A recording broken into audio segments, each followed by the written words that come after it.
महाराष्ट्रातल्या सर्व ओबीसी, भटक्या विमुक्त जाती जमाती, एसबीसी प्रवर्गातल्या, त्याचबरोबर माझी आंबेडकरी जनता, आदिवासी जनता, जेवढी आरक्षणाच्या दायऱ्यामध्ये जे समाज बांधव येतात त्या सर्व लोकांना माझे हात जोडून कळकळीची विनंती आहे.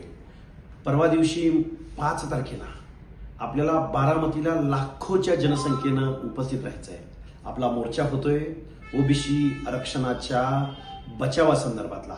आपला मोर्चा होतोय या व्यवस्थेमधल्या घराणेशाही चालवणाऱ्या लोकांनी डॉक्टर बाबासाहेब आंबेडकर, महात्मा ज्योतिराव फुले, राजर्षी शाहू राजा या फुले शाहू आंबेडकरांच्या समतेच्या तत्वाची पायमल्ली होती. आरक्षणाचा जो घटनात्मक ढाचा आहे तो उद्ध्वस्त होतोय.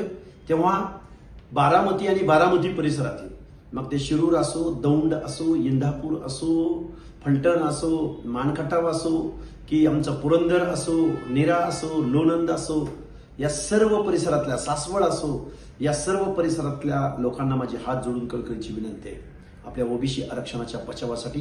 आणि आपला आवाज या बहिऱ्या आणि एका जातीचे आम्ही मुख्यमंत्री आहोत का, मंत्री आहोत का, अशा पद्धतीनं वागणाऱ्या, झुंडशाहीला बळी पडणाऱ्या, झुंडशाहीपुढे आगतिक होऊन ओबीसी आरक्षणाची झोपडी उद्ध्वस्त करणाऱ्या या सरकारला आपला आवाज त्याच्यापर्यंत पोहोचवण्यासाठी बारामतीला आपण, ज्या बारामतीमधून हे बेकायदा आंदोलन चालवलं गेलं, ज्या बारामतीमधून मनोज जरांगेंना रसद पुरवली गेली, त्याच बारामतीकरांच्या बारामतीमध्ये उद्याच्या 5 तारखेला आपल्याला सकाळी 10 वाजता मोर्चा काढायचा आहे. लाखोच्या संख्येनं उपस्थित रहा.